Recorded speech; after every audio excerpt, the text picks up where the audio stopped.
Good evening, all. Welcome, welcome, welcome. Welcome to the final in our series, Kwame Ture Memorial Lecture Series. Welcome to all our listeners at home, in the Caribbean, in Trinidad and Tobago, in the African diaspora, on the continent. We really look forward to having you with us this afternoon. We have an exciting discussion this afternoon. Our title is Decolonizing Data and Democratizing Artificial Intelligence. So I think we're going to be in for a treat. This is, as I said, the final of our Kwame Ture lecture series. We began the series with a very interesting discussion from our young gentleman out who was based in Senegal, I think he was, looking at Kwame Ture and his life and times. And then we moved into discussion on decolonizing spaces. We've had a very interesting discussion there. We were looking at all the questions of the monuments and so on. Then we looked at the discrimination in education, had a really wonderful discussion looking at the challenges facing young African children in the education system. We spent some time in the next of our series looking at Haiti and the situation in Haiti today, and what are the challenges and how do we in the region try to address those challenges, and what does support for Haiti really mean, particularly for our sisters and brothers in Haiti. And today we bring our series to its close with this very exciting discussion on decolonizing data. And to do that and to help us understand this topic is a fascinating woman, our sister Renee Cummings, a daughter of the soil from Trinidad and Tobago. And Renee is an artificial intelligence ethicist. And as an ethicist, that means she's looking at what's the ethics behind this, what is good, what is right, what is just. And she'll tell us more about that. And she is the first data activist in residence at the School of Data Science at the University of Virginia. She's also a criminologist, criminal psychologist, therapeutic jurisprudence specialist, and a community scholar at Columbia University. Renee is celebrated as one of the world's leading women in artificial intelligence. And that has to be something, because the area is so new to begin with, and how many of us are engaged in that area, and for a Black woman to be considered the leading woman out there, then she really has got to be producing some hell of thought and a heck of a lot of work. And she does that work in issues of leadership, policy development, governance, public service, risk management, risk communication, and so on, all looking, of course, at AI. She is co-director of the Public Interest Technology at the University Network at the University of Virginia. I am particularly interested when I saw on her CV that she is celebrated by Coursera, which is an online education platform with over 92 million users, as one of the leading experts and educators in AI. And I'll just round off by letting you know that Renee is committed to justice, equality, empowerment, and democracy. And she is a champion for the voices of the historically unrepresented. I don't think I want to tell you any more than that. I want to turn the floor over to this very exciting sister, and with very exciting information. So I give you now our sister, daughter of the soil, Renee Cummings. Thank you so very much, Asha, for that fantastic introduction. And let me say, it is certainly an honor and a pleasure to be with you. I am very excited about this lecture, because not only does AI excite me and data science excite me, but it feels as though I'm home, and that's a great feeling as well. So we can start the presentation now. So as Asha said, my topic is decolonizing data and democratizing artificial intelligence. And the thing about data science is this, and data, is that it is probably data science the most exciting profession of this century. And data has done some extraordinary developmental work for society globally, just about in every corner of the planet. We have been touched by data.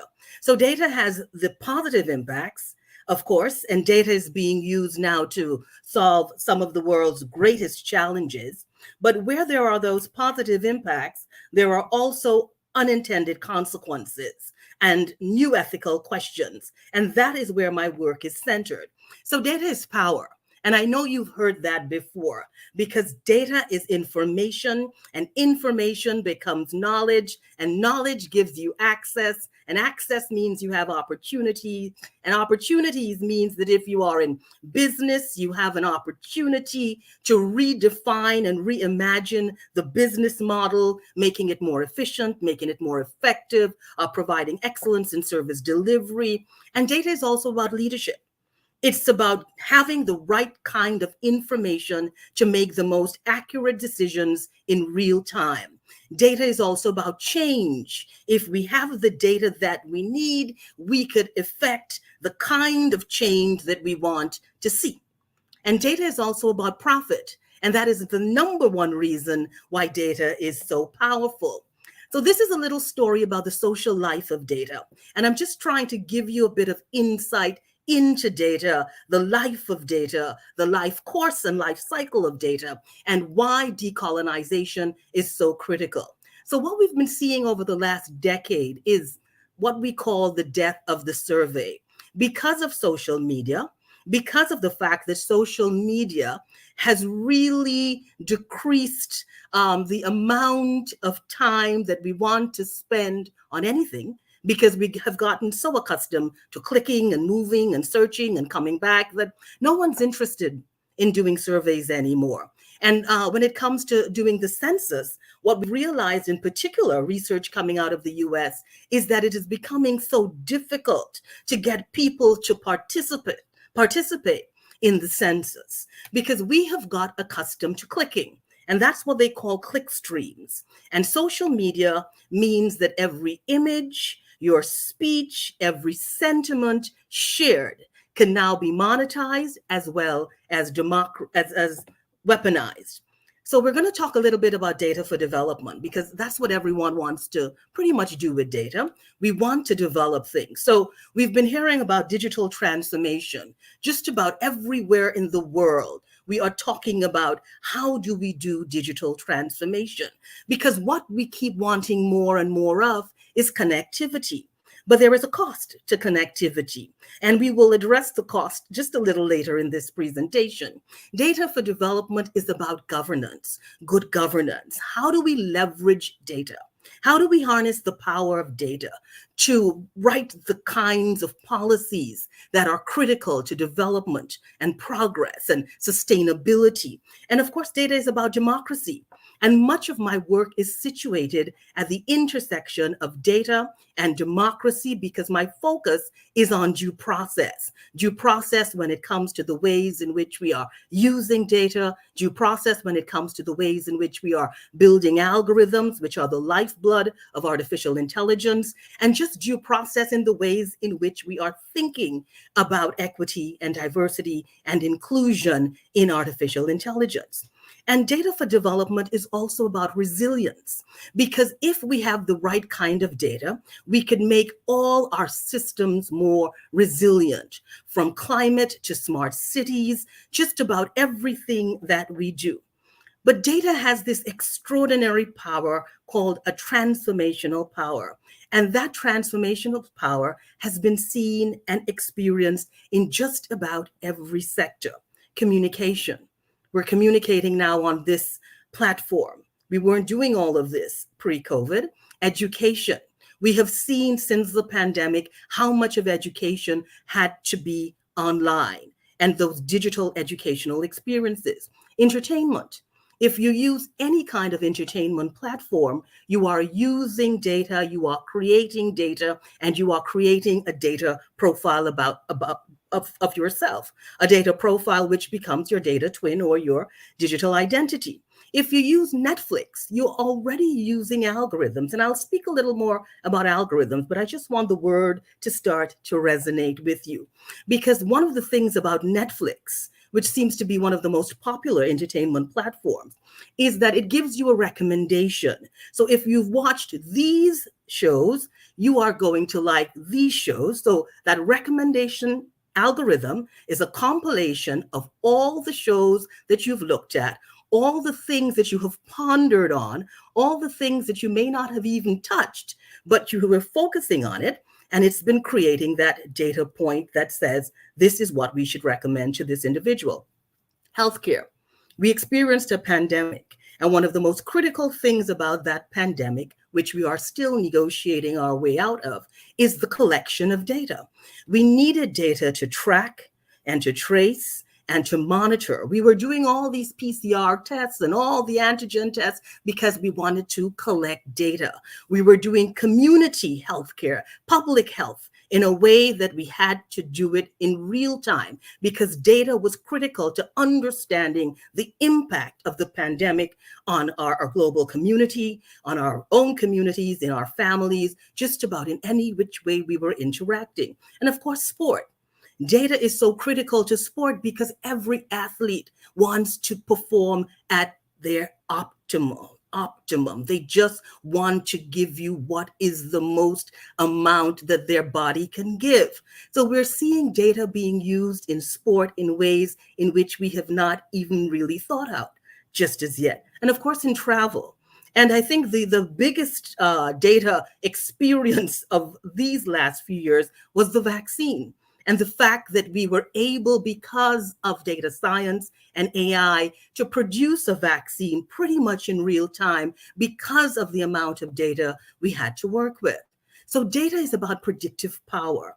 It's about precision decision-making. It's about real-time problem solving. But it's also about what we call techno-determinism, which means that many of us, data activists and AI ethicists and persons working in the technology space, and sociologists and criminologists and educators and just about everyone, citizens, are asking, we're doing all these great things with data. And data is really one of the most exciting topics of the now. But are we putting too much faith in data, which is that whole concept of techno-determinism? It's too much of what we are doing and thinking and feeling being determined by technology.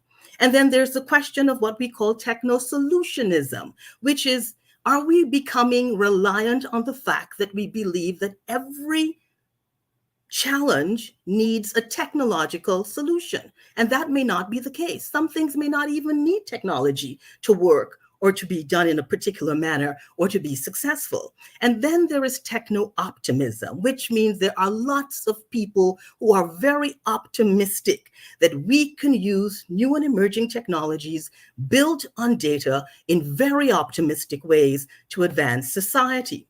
So data is as powerful as it is vulnerable. So it has the potential to just do these extraordinary things, but it also needs to be protected, to be monitored, to be governed, to be stewarded. So we've got to start thinking about data and what I call the big data challenge, which is, how do we harness the power of data while mitigating the risks and reducing the harms? And that is the work of data activism and AI ethics. And when we think about that, we've got to think about 5 big companies. This is what we call the big tech hegemony.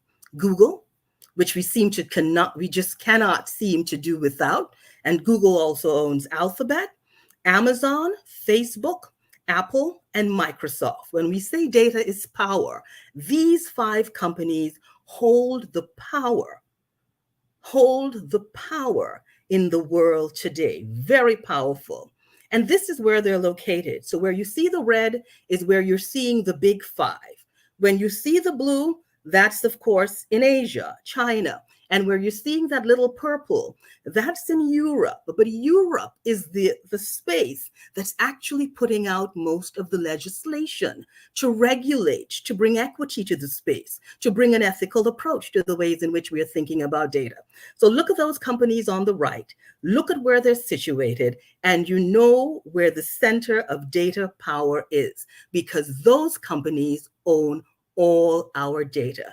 Everything we have clicked, everything we have shared, everything we have said, every time we have used Siri, every time we have used GPS, every time we have used any kind of smart technology in our home, from our televisions to our refrigerators to our stoves, everything is now smart. And those companies have been gathering that data, and that data gives them the power, precision decision-making, real-time problem solving.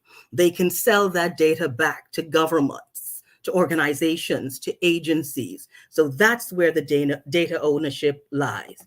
And then you ask yourself, why are they so big? Well, extraordinary amount of investments in these companies, and these companies are also investing in governments and systems and just doing an extraordinary amount of investment themselves. And they also get a lot of concessions and preferential treatment. And then the other challenge is that technology is always so ahead of the law that legislation always is lax. And where you have lax legislation, you have an extraordinary amount of loopholes where these technology companies are able to operate and do lots of things before the average person or the government or the regulators have really had a time to think about it. And it's that knowledge gap between technology and the law, between technology and society, that continues to add to the extraordinary power that these companies have. So this is our data life. We live a life of data, and that is our data twin.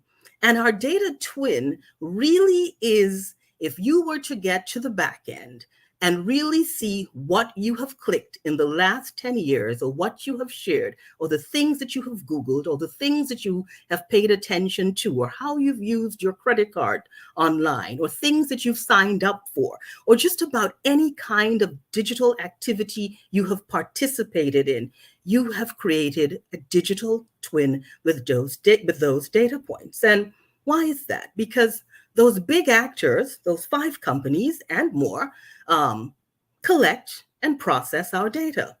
But the challenge is this, that governments and researchers and organizations and businesses depend on those data platforms provided by these companies, those proprietary systems that big tech companies provide. So we can't do without them, because they've become a critical part of who we are as a society.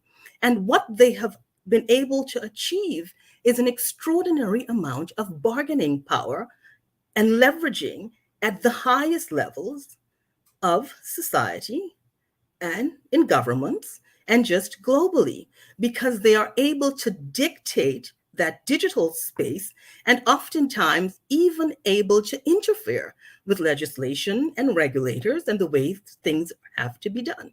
So that economic influence of big tech is because of this billion-dollar growth that they have experienced, and more rapidly so after COVID-19, because big tech dominates this global space. And what they have been able to do is acquire an extraordinary amount of wealth and resources, so much so that just about every country in the world has a GDP that is less than what these companies are worth. So they value more than the GDP of most countries in the world. And it is because we are so dependent on the services of big tech.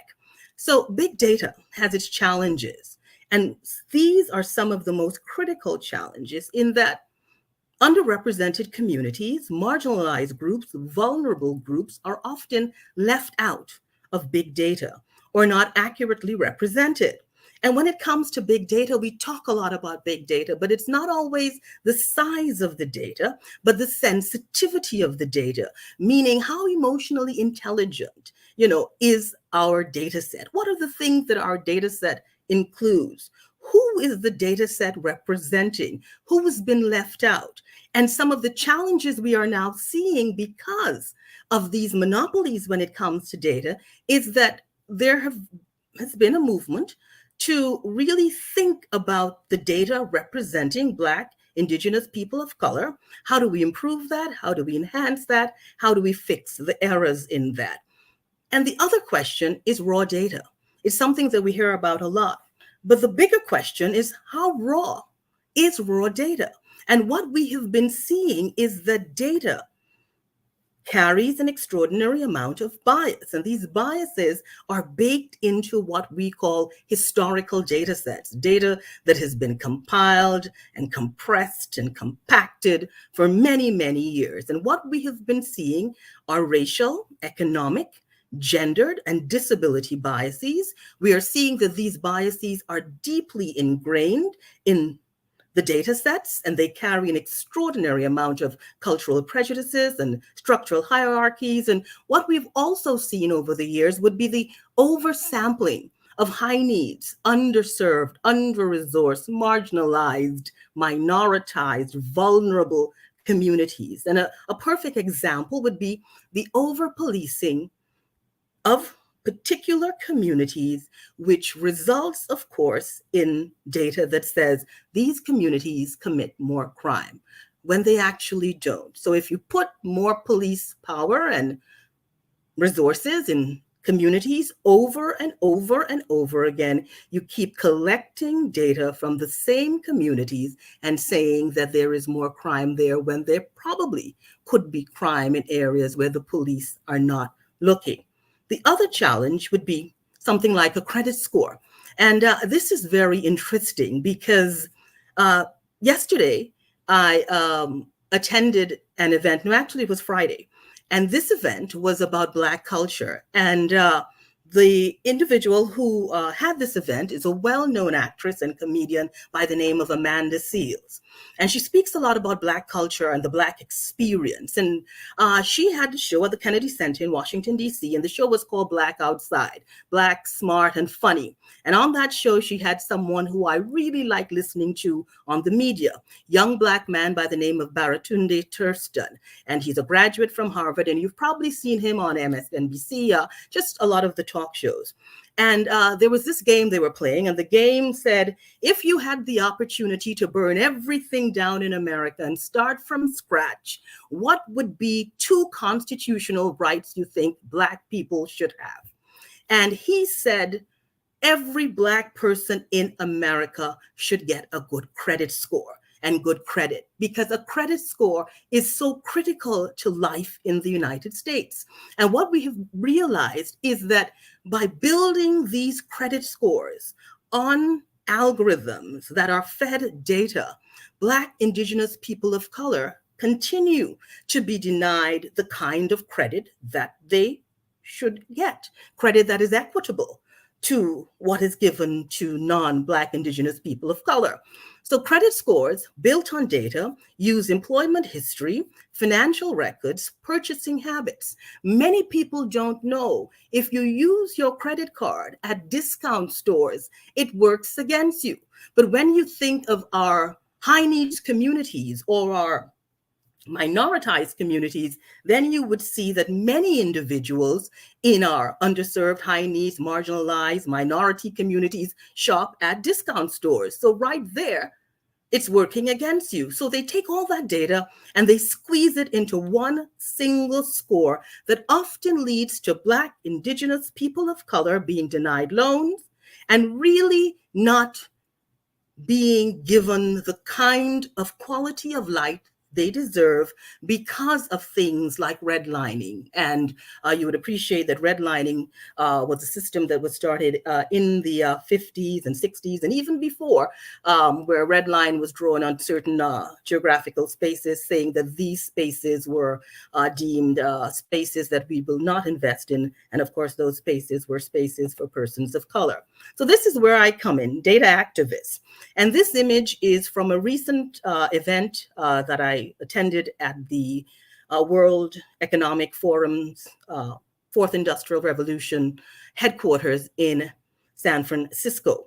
And at that moment, I was part of a panel giving the strategic outlook on what data is going to look like in the next 5 years. And much of my work is centered around data being justice-oriented, trauma-informed, people-powered, community-inspired, using data for change, using AI for good, and working at the intersection of civil rights and technology. So data trauma is a concept that I have introduced that looks at biased data, discriminatory data, data profiling, how data is weaponized against people, data victimization, all very critical. And data science is where that work is situated as well, because data science, if you are coming from a perspective of data activism, means that data activism is just a way in which we can stretch the imagination of the data scientists. And we can ensure that we are doing data science, which means we are looking at the ways in which we collect and we analyze and we represent and we visualize data in ways that are responsible, ethical, human-centered, interdisciplinary, trustworthy, and mature. We want technology that is mature, technology that understands the idiosyncrasies and the nuances of communities. So technology that is culturally appropriate, culturally representative, culturally inspired, and just culturally sensitive in general. And data activism in real time. And I share these two because they are two different events, but they speak to the importance of data activism. One is a conversation with the former mayor of Charlottesville, Virginia, Nikia Walker, and myself, hosted by the University of Virginia School of Data Science. And it was Why We Can't Wait, Justice and Data Activism. And this was in celebration of Dr. King's birthday. And the other is data activism and the imagination of biomedical data science. And I served a few months ago as a mentor for about 40 or 50 medical practitioners, doctors, science researchers, science journalists, really trying to inspire them about building ethical technology to advance biomedical data science. So you see how important data activism is to the ways in which we are thinking about data. So one of the things that we've got to do, if we are thinking now of democratizing and decolonizing, it means that we have to just deconstruct those data narratives, those old historical, stereotypical data narratives. And what we've heard is that many of the data sets have been standardized to save cost. But while we are saving cost, we are reproducing colonial structures in our data. We are advancing predetermined objectives.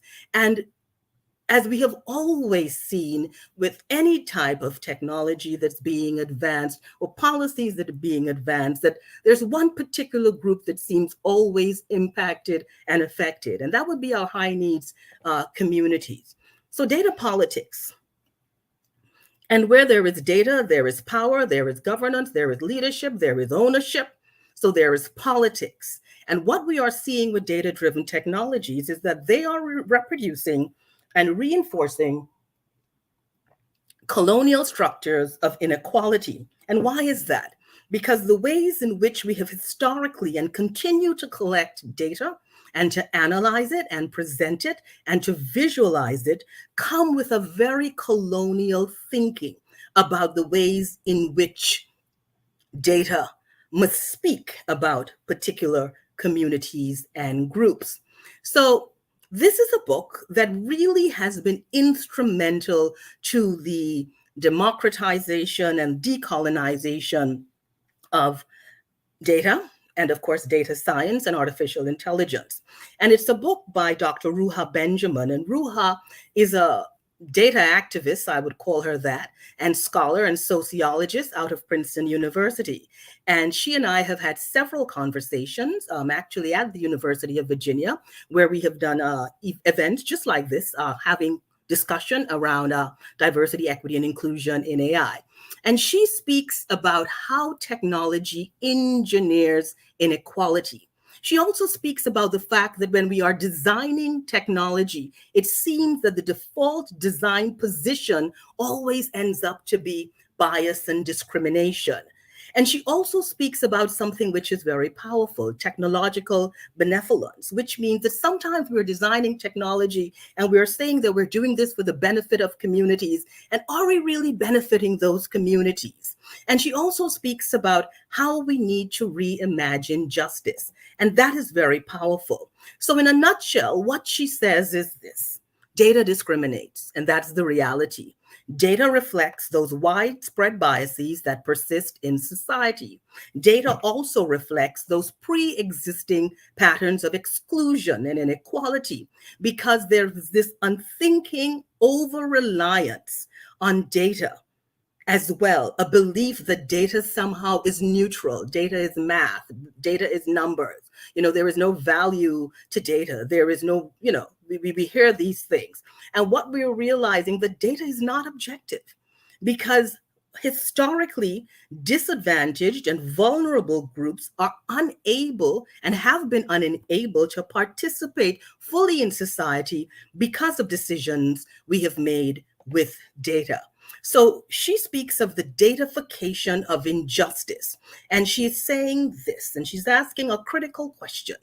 Are we perpetrating deeply discriminating practices under the guise of reason, scientific reason, neutrality? It's all about numbers. It's all in the data. The data doesn't lie. And social improvement. We are using data to technically advance society. We are using data to ensure that we are more democratic, or we are more progressive, or we are doing more developmental projects. What are we really doing? And how could we be saying we are doing all these things if our databases are biased, if there are hidden biases in the algorithms, if data is amplifying those historical and institutional discrimination? We are also seeing racist predictions from data, and we're prioritizing efficiency over equity, and social and political factors continue to inform digital technology. And she also asked something really critical. Just think about the kind of discrimination that always slips through the back door of design, what we call design optimization. And are we indeed using technology to continuously engineer inequality? Because default discrimination seems to be the design process that has been functioning for quite some time. And there's another individual whose work really resonates with me. And his name is Somnath Bhatt. And he introduced this concept. Colonization was a startup. So if you understand technology, you know that those tech companies call themselves startups. That's what they are. And he is saying that, think about it, colonization was also a startup. It started in the 15th century. During that time, European nations explored the world in a quest to increase their knowledge, wealth, and influence. And then they later established these settlements and these colonies, with many of the colonies only gaining independence within the last 6 decades, as well as a lot of the acquisition was violent acquisition for land, as we are seeing some violent acquisition for data, but also the cultural and psychological impact of centering European and Western ways of viewing the world, both past, present, and future, if we're thinking about AI.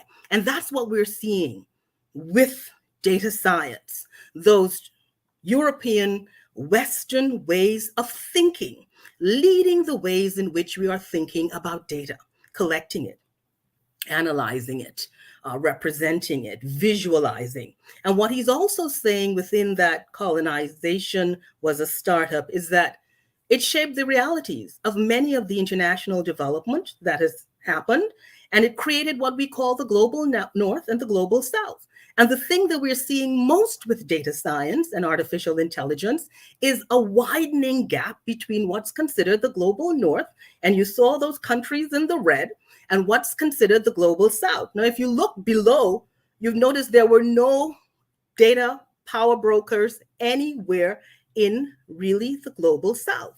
And for Caribbean nations, many of us, or all of us, unfortunately, are not even players in the data game. So I just want you to think about that comparison between a tech startup and colonization. and the similarities in the ways in which they have aggressively tried to get those resources, own those resources, because you would probably ask the question, why is it that Facebook and Instagram and Twitter and LinkedIn and just about any social media platform, including Amazon, owns your data? It's something that you should ask yourself. So decolonizing data speaks about data collection as a new form of colonialism. And that speaks to the fact that if we are to think about data colonialism, we've got to think about the ways that we have been using data to extract value from individuals, organizations, groups, societies, and culture, just as it was done in the days of colonization, and think also about an emerging order for the appropriation of human life so that data can be continuously extracted for profit. So that is why data is powerful, and that is why those big 5 companies have been so aggressively trying to collect all the data and building the tools to do so.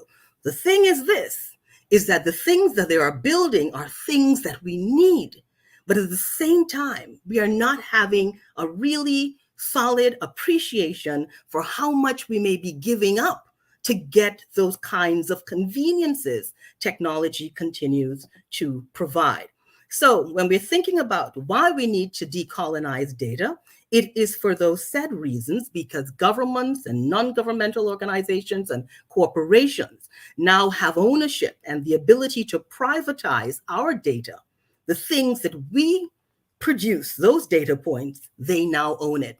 And they are extracting that in ways and modes and means that may not be as violent as what was experienced in those old histories, but definitely they are doing it in ways in which we can't see, but we have got to pay attention. So decolonizing data is a restorative justice movement, and it really addresses the ongoing influences of colonial legacies as it examines how colonial power structures continue to reproduce inequalities through our data. And it also speaks about the ways in which we can become advocates and activists and create the kind of change that we want to see when it comes to reversing those inequalities. And you know, something that always resonates with me and has resonated with me even more so now is Langston Hughes' poem called A Dream Deferred. What happens to a dream deferred? Does it crust over? And this is what we have been seeing with data. Data has been used for good. Data continues to be used for great things. I am always very excited about data and learning more about the ways in which we can collect and define and reimagine and visualize. But I'm also concerned about the things that I'm seeing, which would be data and decisions that we continue to make with this data that comes with a colonial kind of thinking and approach and methodology, is that we continue to deny dreams of generational wealth and housing and hiring and healthcare and education and criminal justice and public benefits, all of these being undermined by the ways in which we are doing data, because we are not doing it responsibly.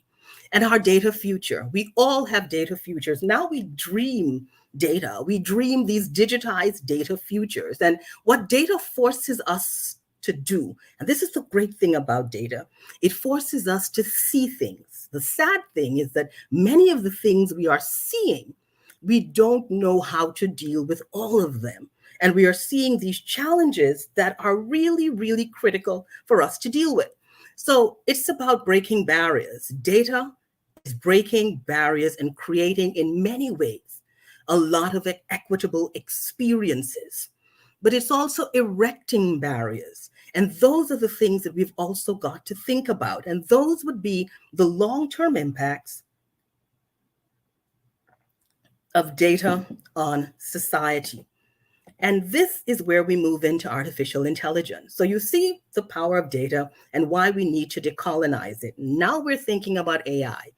And artificial intelligence, to me, is probably the greatest technology I have ever seen and experienced. And I think it is really an exciting time for me in my career to be a part of this technology and to want to ensure we get this technology right. The thing about artificial intelligence, again, it is extremely powerful, great rewards. It's going to really change society and humanity in ways that we have not ever imagined. But where there are rewards, there are risks. Where there are promises of greatness, there are things that just aren't deliverable. And of course, there are things that could create some very dangerous situations. So artificial intelligence is a term that a lot of people are using, but it's still pretty much undefined. But what we do know about AI is that your computer would usually have the ability to do many tasks that are done by humans. So when we speak about those recommendation algorithms that are produced on Netflix, or if you do a Google search and you say, what are the 10 top restaurants next to me if you're staying in a hotel somewhere? Or what are the 10 best doctors dealing with this particular condition? Or what are the cheapest hotels in this particular demographic? And you get those summaries. That's artificial intelligence working. When you go on Amazon, and you are able to reorder, or you are able to look at the things that you would like. Again, you're seeing those recommendation algorithms. If you are accessing healthcare and you are dealing with critical health situations, you will know now that AI has been deployed heavily in our healthcare system and doing extraordinary things. What you can do with an algorithm, an old school radiologist cannot do with their eyes. So it requires human intelligence. It requires emotional intelligence. It also requires collective intelligence because AI cannot work on its own. It also requires an extraordinary amount of data. And we've already established the kinds of challenges we continue to experience with our data sets. So it makes these life-changing decisions. So extraordinary legacies are created, but legacies are also destroyed because an algorithm creates a legacy, and an algorithm has the potential to change the trajectory of your life in the wink of an eye or the blink of an eye, whichever one you want to think about, because it makes a decision about you and you do not even know that decision was made. If you apply for a loan, if you apply for a credit card, if you apply for anything, it's been done, it's been made, and you don't know that it's been made. So what's an algorithm? It's a mathematical formula that provides instruction to a computer to perform a specific task. It's human-like, it's very good when it comes to precision problem solving. It has revolutionized and will continue to revolutionize every discipline, industry, and method. But the thing that you've got to remember, it is made of math, but it is more than math. It carries a political life, a social life, a cultural life, and it is not value neutral. So you would hear people say, well, it is math, it is science. Science is objective. No, science is not objective. And the promise of algorithms is this: hindsight, foresight, insight, oversight. So you can use an algorithm using those data sets that are compromised and that are traumatized, that need to be debiased. But these data sets are still being used to learn from the past, to predict and prepare for the future, to interpret and respond in the present, and to mitigate, monitor, and manage many systems. The pervasiveness of algorithms is also something you need to think about. There are things that we know about algorithms and AI, and that's fantastic. And those are the things that are doing great things. But there are things that we don't know because this technology is so new, because the computer scientists and data scientists who are working with this technology are always not sure of the things that their algorithms are doing. There's something called the black box. And the challenge of the black box is that it has this formula in there, but the formula does things, in particular the criminal justice system, which is the perfect example. But many times the computer scientists and the creators are not totally aware, which undermines accountability and transparency and explainability, which are critical to fairness and which are critical to justice and ensuring that we are doing technology in a way that it does no harm. So where there's promise, there's peril, where there's risk, where there's reward. And an algorithm is only as good as the data. And what we have seen by the need to democratize and to decolonize our data as well is that data comes with these inherited prejudices. So the politics of algorithms, very similar because they're using data, global dominance. That's what it's being used to do. It's being used to expand into many territories to gather that data, as well as it is providing solutions and dealing with problems and increasing the kind of service delivery that we're getting in healthcare, that we're getting in just about everything from commerce to education. But it's an extractive technology. It can exploit, although it is extremely important for exploration and experimentation. And there's just a lot of excitement and a whole lot of hype as well around this technology. So algorithmic discrimination, and we've touched upon a bit of that when we were talking about decolonizing data. Default discrimination, very critical. Joy Buolamwini, who's also a scholar in the space, speaks about pale male bias, which is most of our data sets are men, and most of the men in those data sets are pale men, what she calls the pale male bias, which means white and light-skinned men.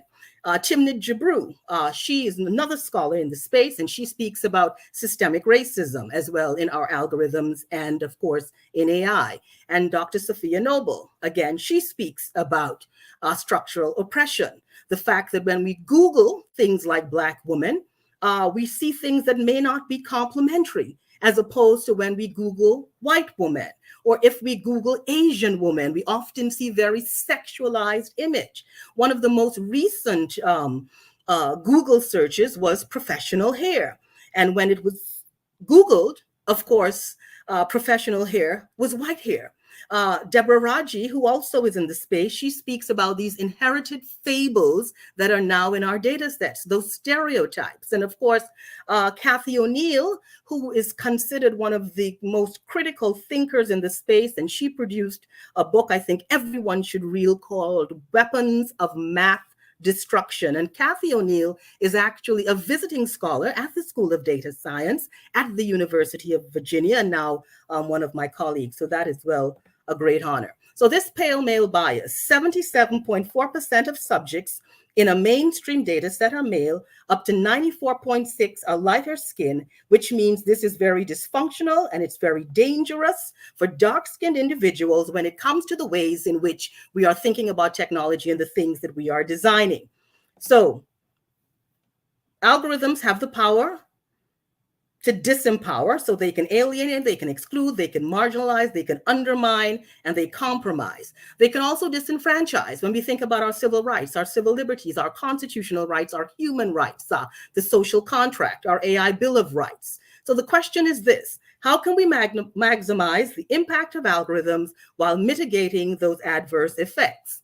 Then we've got to always think about those hidden effects of algorithms. Racial disparities, economic disparities, the ability to re-victimize, marginalize, systemic discrimination, and of course, several levels of discrimination. And they must be interrogated. So that is what we are saying when we say to democratize AI. It means that we have got to interrogate. We've got to look at those patterns, those practices that we're using this technology to codify bias and bigotry. That's Timnit Gebru to the left, Joy Buolamwini, and Deborah Raji. And these three women have been leading the conversation about how do we democratize our data sets and our artificial intelligence and our technologies, and how do we bring that diversity, equity, and inclusion into the space. An example I want to give you here on the hidden effects of algorithms. This is an algorithm that was used to create a risk assessment tool that was deployed in the US criminal justice system. And this gave a risk to individuals on how they are going to perform in front of the criminal justice system and whether or not they are going to be rearrested. The offender with the 3 and the offender with the 8, the young woman got an 8, and she was a juvenile offender. The white man got a 3, saying that he was very low risk and he staged several armed robberies. Same thing. So it shows that because we're using this historic data that continues to discriminate, we're creating these challenges. So our risk assessment tools are over predicting, they're creating these zombie predictions. AI and predictive policing, another space where we're seeing those challenges with data. Oppression.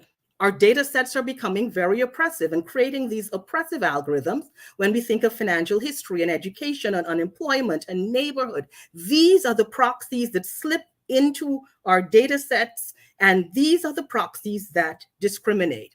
And when we think about it, predictive policing, facial recognition, this individual, Robert Williams, was arrested by facial recognition technology, wrongfully arrested in front of his wife and his children, his family traumatized because the police believed the image that they saw was him, not realizing that facial recognition is challenged when it comes to recognizing dark-skinned people. Self-driving cars, computer image recognition, unable to really detect dark skins. What does it mean when we deploy self-driving cars? And again, Joy Buolamwini. And her contribution to this space is she was trying to use facial recognition for a project at MIT, realized no matter what she tried, she was not getting her image captured until she put on a white mask. And this is where I come in as an AI ethicist. Much of my work speaks about fairness and accountability, transparency, looking at ways in which we need to make this technology more explainable, looking at ways in which we can audit this technology, looking at questions such as privacy, safety, security, ensuring that we don't discriminate and we do no harm. So we've got to think about democratizing AI. It's breaking a lot of barriers and advancing society, but it's also erecting a lot of barriers at the same time. Between 2015 and 2020, 117 initiatives were published that looked at AI ethics principles worldwide. 91 of those ethical frameworks were out of Europe and North America. So that lets you know the Western perspective, the colonization of the ways in which we are doing data science, and why we need, as citizens and civil society and stakeholders and organizations and governments and regulators, to understand data, to drill deep in data and understand why we need to democratize AI. And a critical aspect of that would be engaging diverse subject matters. If you're doing things like digital transformation, reimagining the meaning of expert, celebrating and respecting indigenous knowledge, and understanding that communities are producers of knowledge. And this is from a campaign by Women in AI Ethics that says, I am the future of AI. And I am part of that campaign because of the work that I do in justice, equity, diversity, and inclusion to decolonize data and to democratize AI. And we've got to think about justice, because one of the things we've seen with data and algorithms is that they have the power to undermine due process. So things like due diligence and duty of care are critical to the ways in which we are thinking about it. If we have technology that is not equitable, it means that we're limiting access and opportunities and resources and wealth and development, and undermining sustainability and destroying legacies and ensuring that some legacies are never built. So we've got to pay particular attention to diversity in this space. And this is why we need more Black, Indigenous, people of color into tech, in STEM, in AI, in data science, in AI ethics, in data activism, because the more perspectives and the more stakeholders and the more disciplines and intelligences means that there is inclusivity, there is representation, there is voice, there is accessibility for individuals with disabilities. And of course, data rights are so critical to that space. And one of the things that we've also got to think about is, if we are doing technology and digital transformation and working with building new and emerging technologies, we've got to build ethical resilience and ethical vigilance into those technologies. And we do that by understanding the importance of public trust and public confidence. And that comes through ensuring that there is some measure of legitimacy And that legitimacy comes from public education, public information, engagement, oversight. Asha spoke about me being the co-director of the Public Interest Technology Network at the University of Virginia. And that is a university-wide network in the US that is ensuring that technologists understand their role as custodians of the public good, and they build technology in the interest of the public. And just as I get ready to wrap up, this is a project that we have at the University of Virginia, and it's called our Data Justice Academy. And I am among the mentors for this program. And in that little visual there are two of my mentees, Carlos, and Carlos is there as well, and Christian. And Carlos and Christian have been working with me on my project at the University of Virginia. And I also have two amazing data scientists, Claire and Sarah. And now I have a new team of data scientists who have come through the program, the master's program, and a part of a capstone, which is attached to this Data Justice Academy and program that I am doing. So my project is called the Digital Force Index. And what I am doing is mapping all the surveillance technology in the US and collating what I call your digital force score. Because one of the things that I've realized by focusing so much on AI policing and AI in criminal justice and civic tech and civil rights is that surveillance technology is having an extraordinary amount of impact. People have a right to know what's being deployed against them. Digital policing is great, but it's also very dangerous. And I've created this tool, which is community inspired. It is supposed to reverse the harm that's being deployed on communities of color. And it's also supposed to really bring more accountability to police use of force and police violence. So if any community that you go in, you are able to access our technology and get a digital force score, which is so critical to what's been happening in society at the moment. So the future of AI, if you want to make the future look like the past, train AI or any new and emerging technology on historical data.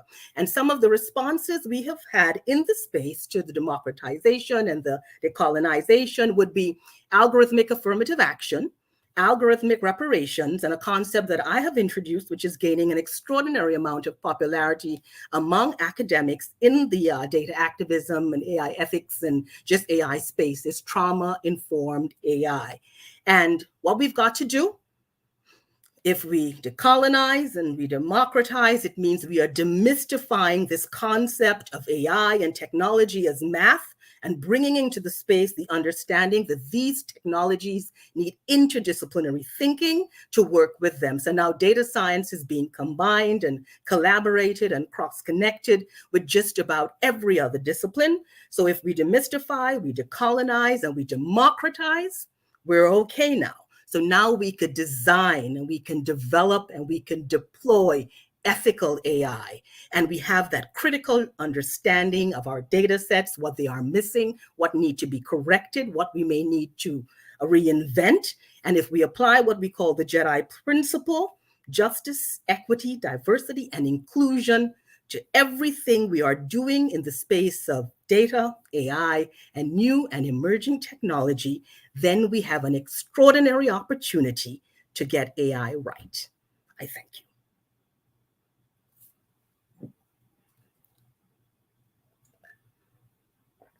Thank you very much.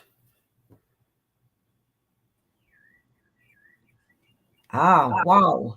Well, you certainly did not, you didn't leave us hanging. I mean, we had high expectations, and I think those expectations were fulfilled. It was a race against time to share all of these ideas, Renee, but a fascinating walk through this very technical area. And I think you helped us understand it well. I myself, when I saw the title, I said, oh my God, where are we going here? How are we going to get through this? And I was very keen on hearing you talk about data for development and the way in which there is almost the death of surveys, as you talked about it. I mean, we who are in the third world and outside of the metropole, we still are very so dependent, or we think we are, on these surveys, although we're up against survey fatigue. People just don't want to participate anymore. And it's very interesting, the way in which you were able to help us understand that it's broader than just that they've been asked too many questions. It has to do with their click reliance and so on.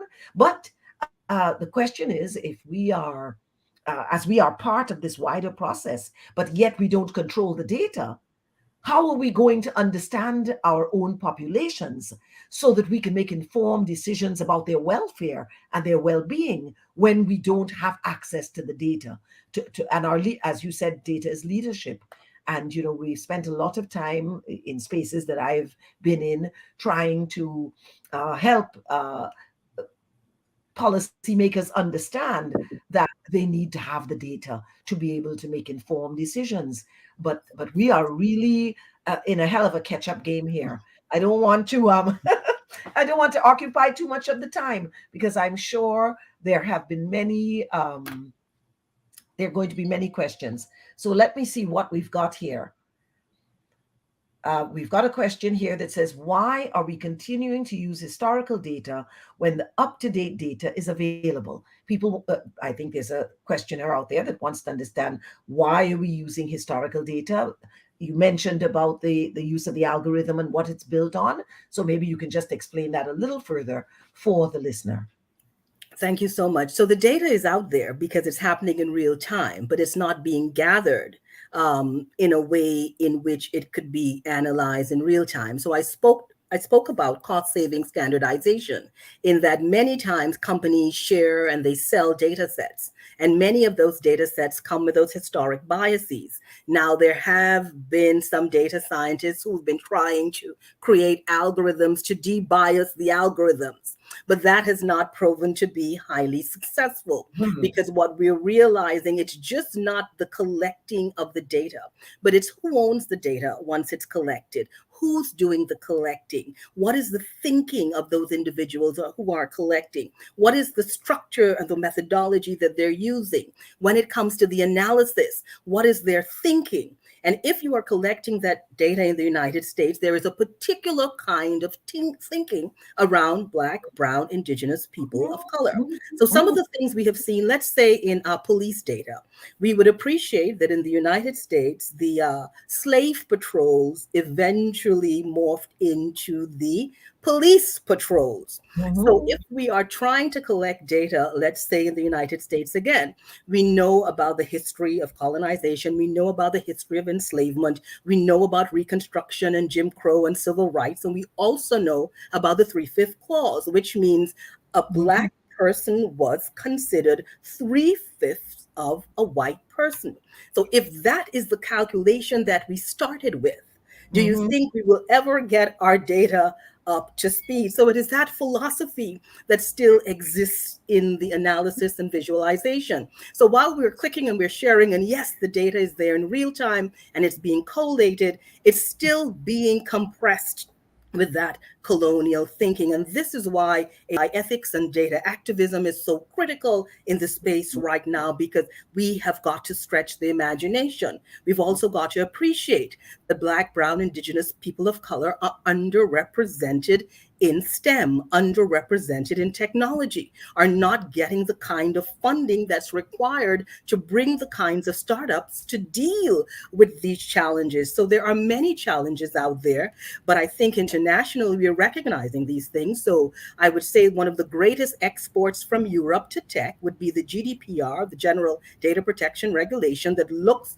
at how we need to do data responsibly and ethically. Now we have the EU's AI Act that is still being negotiated, that looks at protections and privacies and even the ability to opt out and not to be part of any data set, or not to be part of any sort of surveillance technology or facial recognition, or not to be your biometric data being weaponized against you. Our transgendered our citizens are very concerned about that, how technology could be used to weaponize against a particular individual. So There is data out there that's being collected in real time. The default is using the historical data sets because they're already available. Yes, there are approaches to risk management where you detect, you mitigate, you manage the kinds of risks. But what we're seeing is that we need a different kind of thinking and a different kind of consciousness and education, because data rights in the US in particular, as this Congress is trying to introduce an AI Bill of Rights, because they say algorithms have come and totally dismantled the original social contract, because when that happened centuries ago, there was no technology, and algorithms are changing the ways individuals are interacting with society and those benefits that we are supposed to get from society. But what we really need to do is understand a new kind of thinking is needed. And this is why it is so important for us to become part of the conversation and start having national conversations about data and data science and artificial intelligence and about ethical data science. So if you're talking things like digital transformation, you need to be speaking about data and data ethics and AI ethics. And you need a national AI strategy to go with that, So there's much that needs to be done. So I think it's just a laziness and an over-reliance on what's already available, because it's not easy to compress and compact all that data. So that's the reason why we continue to use the historical data sets. And I think you've given us a good warning about the analysis of the data, because the collection of it, of course, is it's critical, and we understand that if you collect bad data, you're going to get bad results at the end. Poor, garbage in, garbage out. But the analysis of the data, and I think that is a critical warning sign for it's a red flag. We have to recognize that we need to train more people. We have to take more time. The analysis of the data that does exist, the analysis of the data, as bad as it is that we may be collecting, requires far greater attention. We can't rely on the old methods and the old colonial thinking to analyze the new data that we are collecting. So we've got some more questions, and I want to give people a chance to get their questions answered, because time. I see that there's a question about Cambridge Analytica, for example, that used all these algorithms, and doesn't that have the potential to undermine democracy? What do you make of this? Of course. And actually 2 days ago, I just got that book. It's right on my table right there. But yes, it does. Cambridge Analytica was dealing with media manipulation and content moderation and disinformation. And of course, data has an extraordinary potential to undermine democracy and due process. And that's why I speak often of due diligence and building ethical resilience into our data and AI and new and emerging technological systems. Because one of the things that we have seen, content moderation is so critical to democracy, because if an individual or an organization has the ability to moderate what you see in social media through those recommendation algorithms, then you have some critical challenges. And this is where agency and autonomy come in, because content moderation sort of undermines. So a lot of people see it as though you're getting concierge social media service, right? So you're getting all the things that you like, and these are the things that are being fed to you. But what's being fed to you is also undermining your critical thinking skills as well.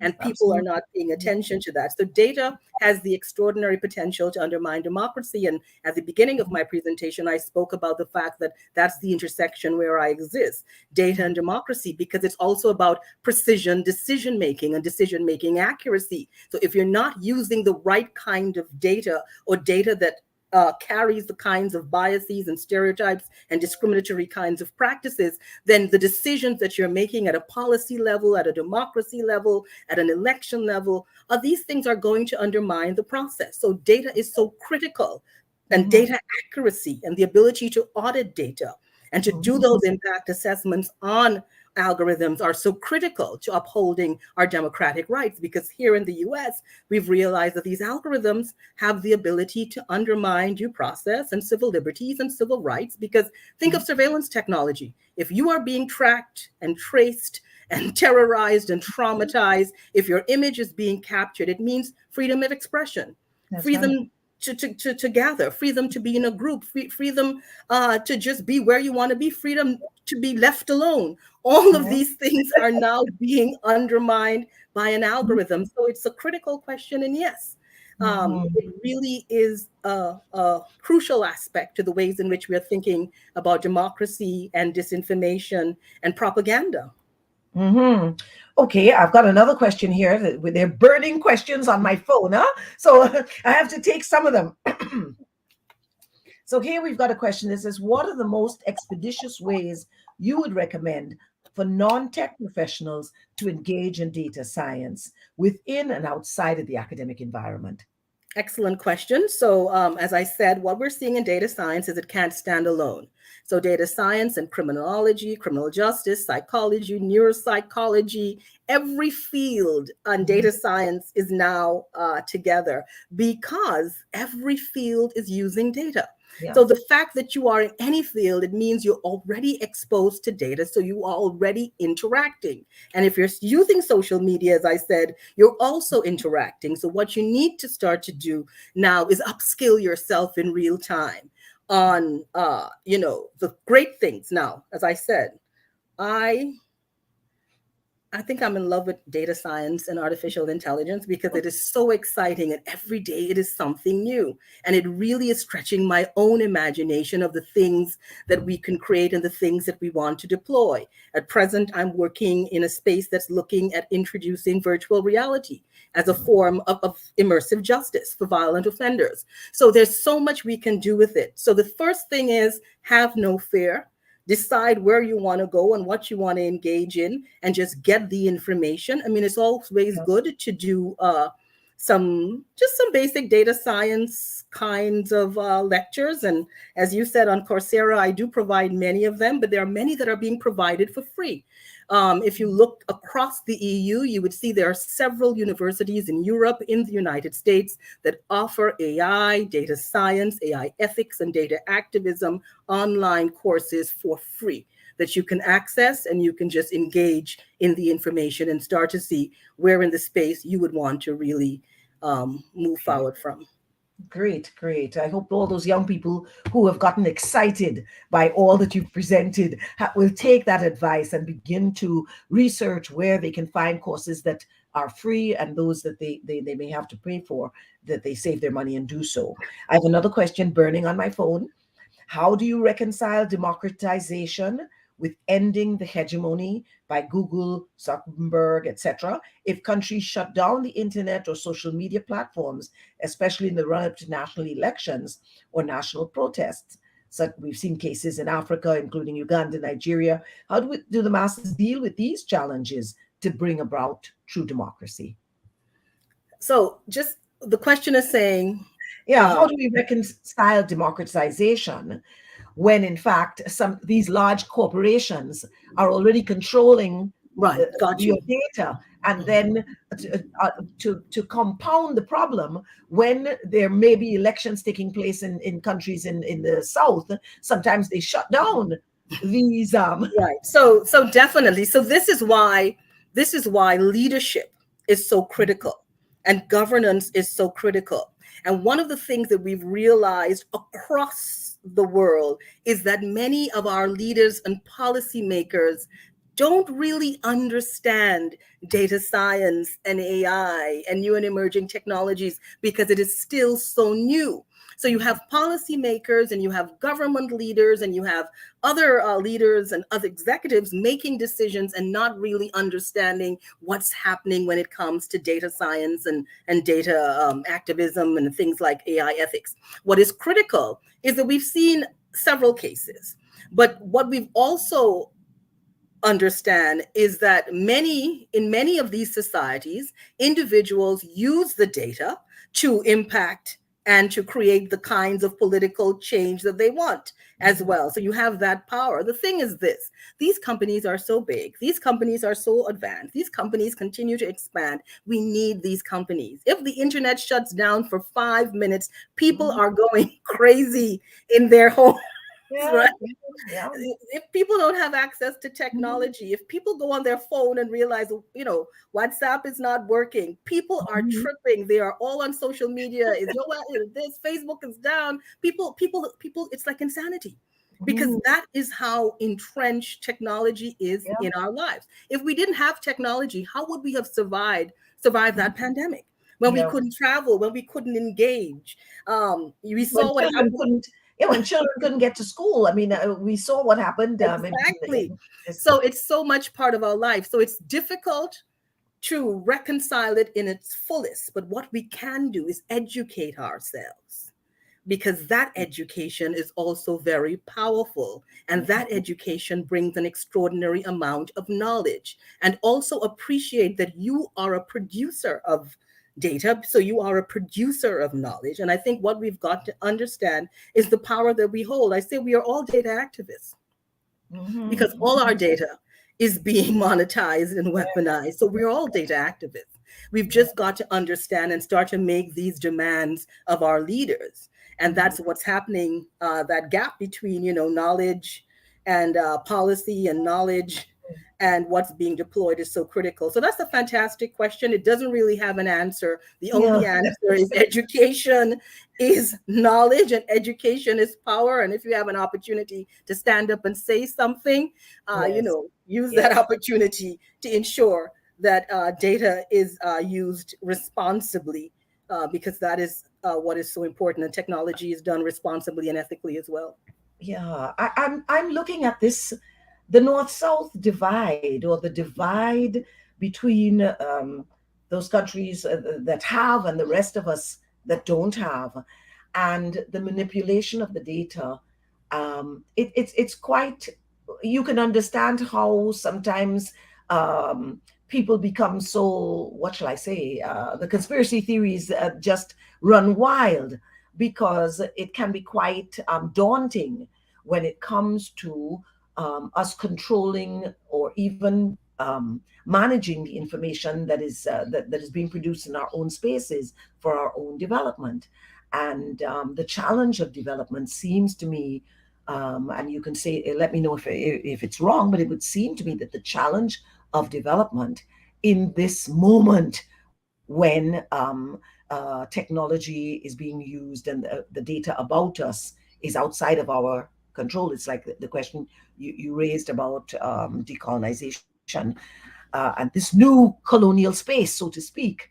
I mean, what are the recommendations for Well, us I will say tackling this. that We're new colonization of our data? we are seeing, and while that is happening, and as I said, the only thing we could bring to that space is a critical thinking around data science and understanding the power of justice, diversity, equity, and inclusion in the tech space, and really continuously ensuring that those individuals who are building technology really understand how it needs to be done ethically. But also, there's an extraordinary amount of innovation coming out of Africa.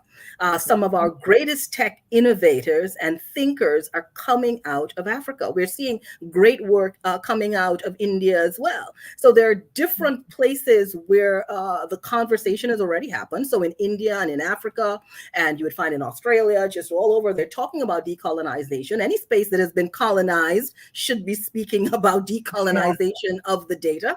But Mhm. they're also doing extraordinary things with the technology. When we see Yes. what they've been using drones to do when it comes to, to delivering meds in Africa, Mhm. or Mhm. what's been happening with drones and agriculture, and the kinds of ways they've been using mobile technology for Yes. connectivity, and Mhm. for it's just really, really impressive. I have done a lot of speaking pre-COVID in South Africa about AI and technology, and you would be amazed the kinds of startups coming out of spaces like South Africa. So while we are speaking about decolonization, I just want to say, many Yes. spaces that have been Mhm. colonized, many of the scholars and academics and activists Mhm. there understand the assignment. Yes, yes, that's absolutely true. I mean, and we've seen a lot of the interesting use of the technology to support development. For instance, as you mentioned, in the agricultural sector, a lot of the farmers, I just came out of a very tiny island where very, very young men who do deep diving for lobster and conch with no equipment on their backs and so on, free diving. And they use that telephone, that technology to understand the weather, to share information with each other, to even to sell their product when they come back out of the sea. So yes, we are making we are making valuable use of the technology and using the data. I think there's a big gap. You identified some gaps, and there are some big gaps in terms of our understanding of the use of it in the justice system, which is very dangerous because African people are still so oppressed, still at the oppressed end, but also in the challenges for economic development. I'm very worried. I'm very worried in that area, and I'm not sure how much can be done. So this is why we've got to start thinking about designing and developing technology, particularly, and I just don't like to use the term at all. The global south is something that I try not to use because I find it so discriminatory. But we have got to start thinking, and particularly Caribbean nations.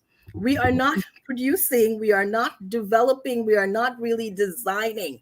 And we come from a place of innovation and imagination, but we need to think about how are we investing in our society when it comes to technology? Are we introducing coding to our students? Are they understanding the power of data? Are we having national conversations about data? Are we really understanding what digital transformation means? Or is it just another paper that we are trying to deploy? Have we even thought about how to do these things ethically? Who owns our data, right? So it's really very critical for us to start to think about it because the gap is so wide. We are not players in this data game. We are not players in artificial intelligence. We are not players in technology, but these are the things that are leading the world. And these are the countries with that kind of leadership who are going to be determining what happens to us. So we have got to get in there because there are lots of talented, brilliant young people across the Caribbean who want access. And just on Friday, I was delivering a feature lecture at Georgetown University. And it was actually the University of Antwerp who were there doing an exchange program. They had 55 master's students there, cross collaboration with Georgetown. And actually they found me on social media, and they had used my lectures in their lecture space on data science. And they reached out to me and they said, we have this program in the US and we want you to be one of our guest lecturers. I mean, it was really an engaging moment. But while I was there delivering that lecture, I kept asking myself, why am I not doing this in the Caribbean? Yes. Why haven't we reached out? Oh my goodness, Not even reached out. We need to know these things are happening. That's right. I've got another burning question. I'm sorry, you can barely sip your water when you're on this, when the Kwame Ture lecture is going on, because the questions are coming thick and fast. Someone is asking, what are the most expeditious ways you would recommend for non-tech professionals to engage in data science within and outside of the academic environs of colleges and universities? Well, I think we did that because I said there are lots of courses that they can find online. That's right. That they can do for free. There are lots and lots of information that's out there that you can access. Right. And someone's asking, do you propose to employ strategies, or how do you propose to employ strategies to address this inequality in the data, even more so in the Caribbean? They point out it's so problematic even in America. Then how can we address it in the Caribbean when the Congress in America has not even been able to effectively hold big tech, feet to the fire, so to speak? How are we going to do anything with them in the Caribbean? Someone is asking that.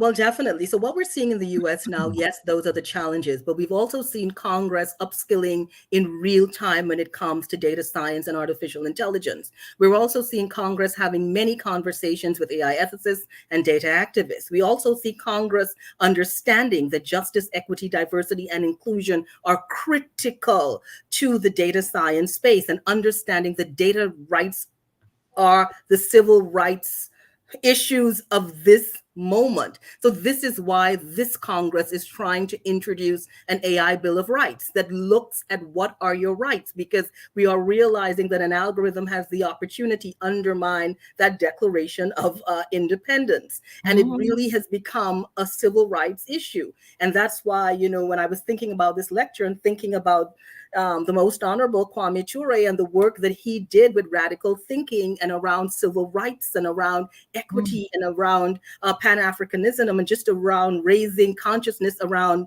Blackness and understanding that, as we are seeing today being coded in our algorithms, Blackness is still seen as untrustworthy. Blackness is seen as a data point for risk, you know? But what we are seeing in the US are the conversations risk, unworthiness, unfinanceable, just about everything negative. We're coding that into our technology. But what's happening in the US is we're having these conversations. I mean, I've lost count of the amount of speaking engagements that I've had and the ones that I have coming up. So you know, in November, I go to Grand Rapids, Michigan, where there's a whole week planned around me, from, you know, meeting with academics to the Commissioner of Police there, to have these conversations about data, because it's so important. So the conversations are happening. All universities now have data science programs. All universities now have ethical data science program. I showed you that at University of Virginia School of Data Science, we have just introduced the Data Justice Academy. We have so many young students from the historically Black colleges there and underserved communities who are computer scientists and epidemiologists who are understanding the power of data justice. So it's happening. And big tech is very aware of it, because they too are now hiring chief ethics officers and data activists, and understanding they need more diversity at the table when they're designing these products. Because since George Floyd, many of the big tech companies have pushed back on facial recognition since the murder of George Floyd. You know, they've pushed back, they've had moratoriums on technologies that are being viewed as racist. Then you have Black Lives Matter and the Black Data Matter movement. You know, you have Black, Indigenous people of color, our Native American brothers and sisters, who have long been seen as an asterisk in data. You know, there's a whole conversation that's happening. And the main thing is these conversations are happening, and they are pushing policymakers to do the right thing. We need to have those conversations as well. Absolutely. We just can't wait for the book to be published. Okay. Absolutely. We need to get a line in the book. Oh my God, Renee, we could keep talking, I mean, for the whole night, but of course we can't, you know, because we are at the point of coming to an end of this amazing conversation. I mean, you've hit upon so many little things and important things. Big, you've taken us to the big, you know, and then brought us down to the tiny. One of the little ones I think people are going to get is when you talked about the credit score. If they understand how that is compiled and the way in which, just by the compilation, the kind of data that's collected, it puts people of African descent in North America at a disadvantage. And so I think it's important for people to get it, that when the way in which some data is collected is at disadvantageous, and therefore it's discriminatory. And it has both, as you pointed out, it has both a legacy effect, but it has a future effect in terms of what you can achieve in this world. And therefore, examining the data and paying some attention to the way in which we are going to use data definitely is critical to deconstructing our colonial spaces and the spaces that we've inherited, and planning for how we are going forward. So I think this has been just a fascinating discussion. And as I said, you know, you've taken us from the very large pictures to the very small ones that I think we can all get, even if we miss maybe some of the very large issues that you've raised. But I think it's been fascinating, and I can't thank you enough. And I'm sure that our listening audience, we've had participants from all over the continent, all over North America, Europe, all over the Caribbean in the past, and I'm sure all of them would want me to say thank you very much, Renee Cummings, for sharing this really sparkling lecture with us this evening. I thank you very, Thank you very much. It was definitely a pleasure. Thank you.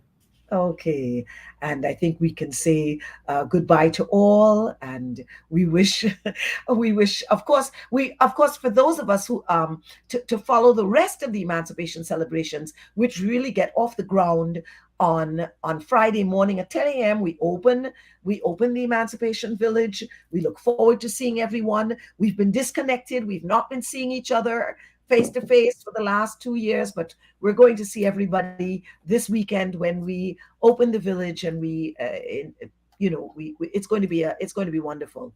Just come and join us again, and we look forward to having you, and we look forward to those people who are coming in for the celebration. As our message has been saying, just come back home. You'll enjoy it. You'll be treated like family. Thank you once again.